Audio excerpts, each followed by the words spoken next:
여러분 반갑습니다. 저는 디지털 스토리 스튜디오의 김유석입니다.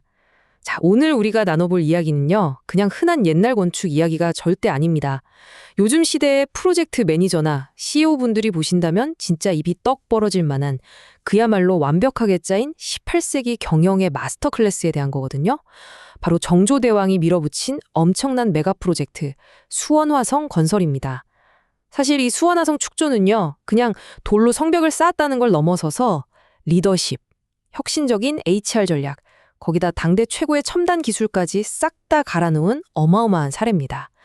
자, 그럼 이 조선시대 최고의 메가 프로젝트가 도대체 어떻게 현대 경영의 정수를 꿰뚫고 있는지 지금부터 본격적으로 한번 파헤쳐 보겠습니다. 일단 이 압도적인 숫자부터 하나 보고 가시죠. 바로 2.2입니다. 당시에 이 거대한 신도시를 짓는 프로젝트는 들어가는 예산이나 인력이 하도 엄청나서 처음 예상했던 공사 기간만 무려 10년이었습니다. 10년요? 그런데 놀라지 마세요. 실제 완공까지 걸린 시간은 단 2년 3개월, 그러니까 딱 2.2년밖에 안 걸렸습니다. 원래 계획을 80% 가까이 팍 줄여버린 거죠. 진짜 이게 말이 되나 싶을 정도로 엄청나지 않나요? 여기서 당연히 이런 의문이 생기실 겁니다.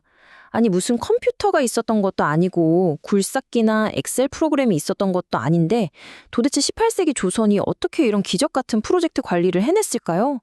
이건 진짜 역사상 가장 완벽하게 설계된 마스터 플랜을 보는 것 같아요. 요즘 네로라 하는 글로벌 기업들도 부러워할 만한 이 엄청난 효율성, 그 비밀이 과연 무엇이었는지 이 판을 짠 두 명의 핵심 주인공들부터 만나보겠습니다. 이 말도 안 되는 기적을 만들어낸 주인공들, 정조가 직접 짠 그야말로 드림팀 경영진입니다. 한 분은 70대의 산전수전 다 겪은 노련한 총괄 책임자, 요즘으로 치면 수석 프로젝트 매니저죠. 바로 영의정 최재공입니다. 그리고 그 파트너가 누구냐? 30대의 젊고 천재적인 수석 엔지니어, 바로 정약용이죠.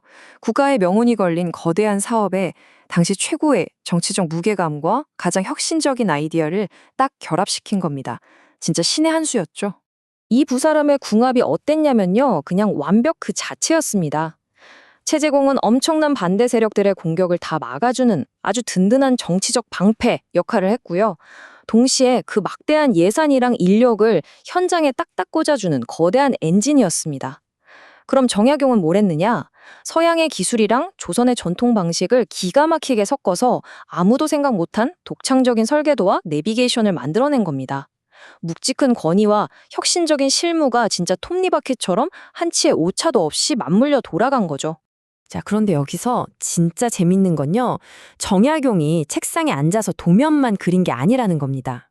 공사 기간도 줄이고 돈도 아끼려고 거중기나 유연거 같은 당시로서는 완전 게임 체인저급 하드웨어를 직접 발명하고 업그레이드했어요.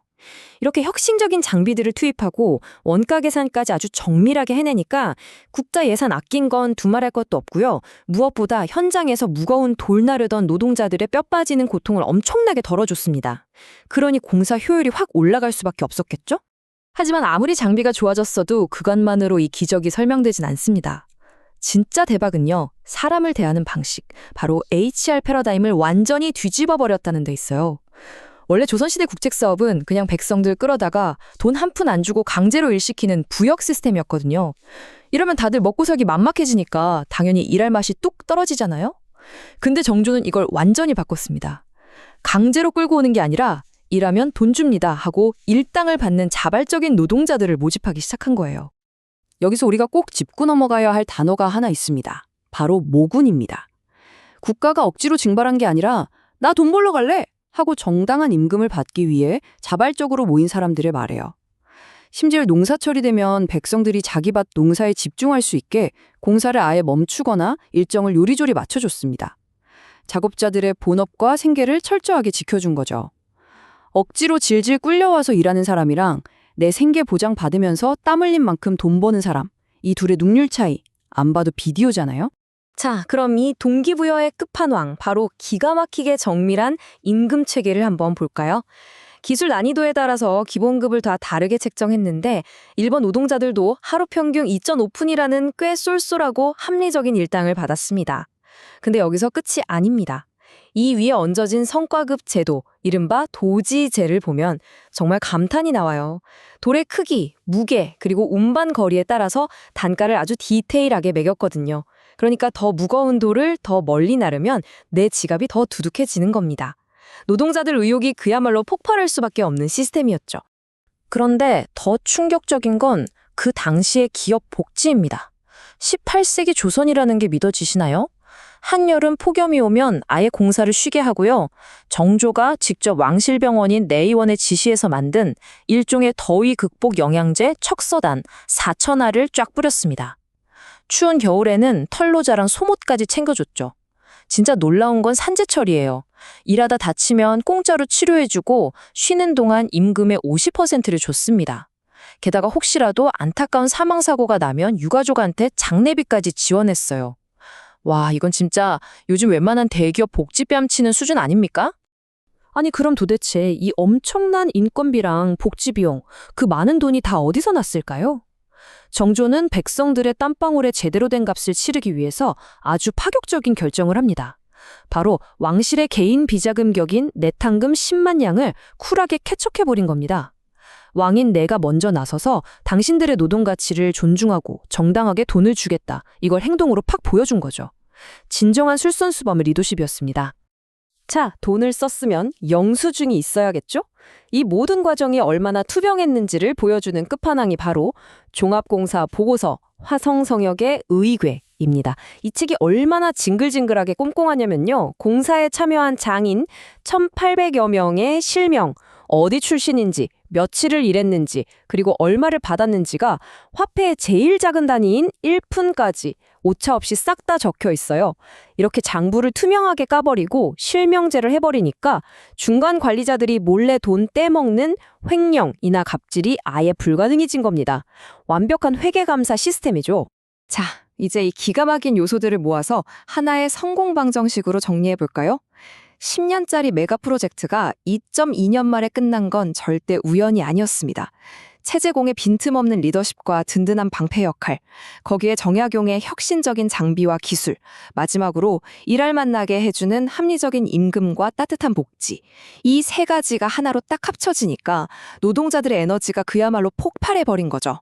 이게 바로 18세기 조선이 우리한테 보여준 완벽한 프로젝트 관리의 정답이었습니다. 결론을 내려보죠. 수원화성은 그냥 옛날 사람들이 돌 열심히 날라서 튼튼하게 지은 성벽 그 이상의 의미가 있습니다. 70대 노련한 대신에 묵직한 내공과 30대 천재의 번뜩이는 아이디어가 정조라는 탁월한 리더 아래서 완벽하게 하나가 된 결과물이죠. 일한 만큼 정확하게 대우받는 시스템, 단 1푼의 오차도 허용하지 않는 투명한 관리. 진정한 의미에서 이 수원화성은요, 18세기 최고 수준의 합리적인 경영이 만들어낸 영원한 기념비라고 할 수 있습니다. 자, 이제 이야기를 마무리하면서 우리 스스로에게 약간 뼈 때리는 질문을 하나 던져보고 싶네요. 여러분이 지금 일하고 계신 현대의 직장이나 조직은 무려 200년 전 조선시대 정조가 밀어붙였던 그 투명한 회계나 사람 냄새 나는 혁신적인 HR 시스템만큼 잘 돌아가고 있나요? 어쩌면 이 수백 년 전 과거의 완벽한 마스터 플랜이 오늘날 바쁘게 돌아가는 우리들에게 정말 중요한 경영의 본질을 묻고 있는 건지도 모르겠습니다. 오늘 준비한 이야기는 여기까지입니다. 지금까지 디지털 스토리 스튜디오의 김유석이었습니다. 감사합니다.